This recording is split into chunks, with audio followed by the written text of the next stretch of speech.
अस्सलाम वालेकुम। मेरे को लड़की आखे सी सन्नी प्लस घेना ते मैं चला गया इलेक्ट्रीशियन की दुकान ते। वो मेरे को आखे जरा प्लस है वो ₹10 का नहीं मिलता, बे पैसे घेना। ये 2011 का वाक्य है। मैं एक परचून वाली दुकान ते काम करेना हमें ते वो जरा साडा मालिक हा दुकानदार हा उनकी बेटी मेरे को सजे कि भाई इधर है।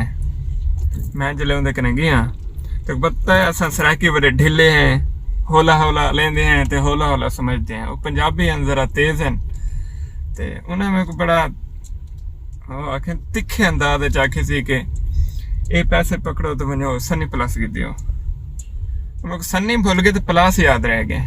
तो मैं डिठे में करीब तो कोई कना है, मैं चंगा भला अगते निकल गया बाजार। एक इलेक्ट्रीशियन की दुकान मेरे को नजर आई है तो उतना मैं चला गया उनसे प्लस पूछे में। उन्हें मेरे को आखे जी